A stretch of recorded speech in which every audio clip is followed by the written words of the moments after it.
Voilà, Bordenave, c'est chez moi. Nous avons acheté en 87 une colline, là où vous êtes, sur laquelle il y avait une ferme en ruine. Et nous l'avons progressivement, en une dizaine d'années, reconstitué, rebâti, restauré.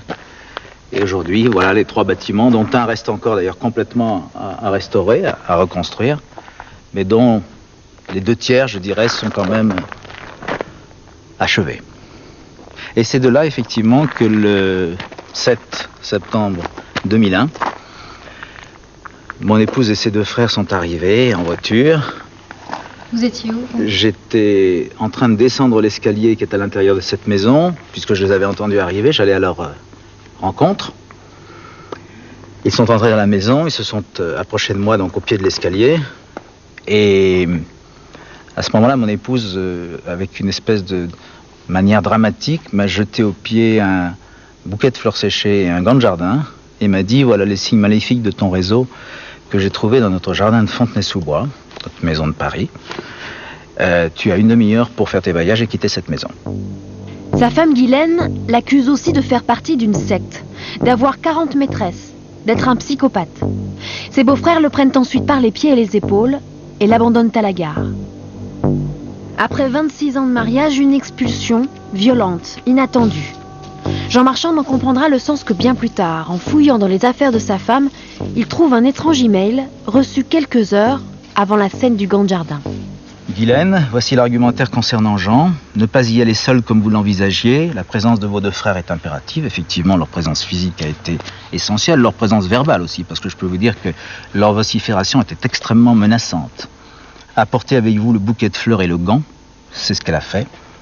Puis vous lui dites que vous relevez le gant et de commencer, alors c'est un français un peu approximatif, et de commencer à faire ses bagages. Il a pour cela une demi-heure. C'est exactement, effectivement, ce qui m'a été dit. Et je vous rappelle de suite Thierry. Thierry, c'est un collaborateur de sa femme Guylaine. En quelques mois, il s'est rendu indispensable dans l'école de secrétariat qu'elle dirige. À l'entendre, Thierry T peut tout et c'est tout. Il dit qu'il est agent secret à l'OTAN, qu'il a des dossiers sur tout le monde, qu'il sait qu'un complot se prépare, un complot contre Guylaine et sa famille, les 2 Védrines.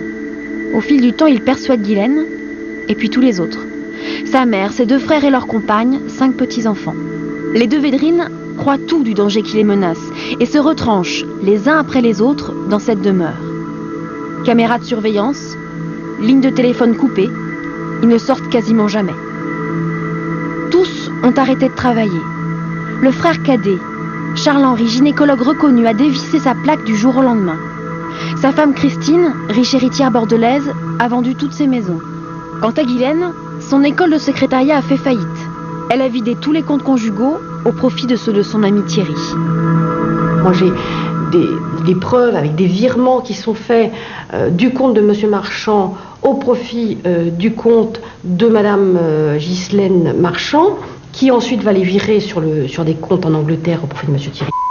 J'ai également la preuve qu'elle a viré de l'argent de l'école dont elle était la directrice, mais dont elle était la directrice salariée, au profit de M. Thierry.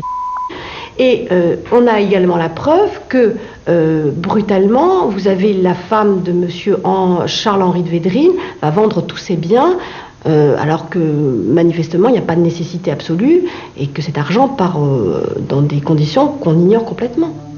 Les 2 Védrines vendent tout, très vite. Ce qui les pousse, c'est cette certitude.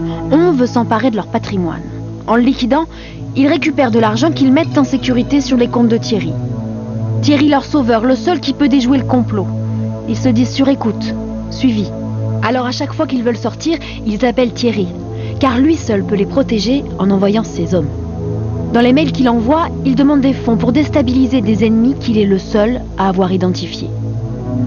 Les 2 Védrines ont aussi cessé de déclarer leurs revenus. Du coup, le fisc a fait vider le château familial.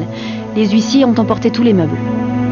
En 3 siècles, c'est la première fois qu'il n'y a plus de 2 Védrines au château.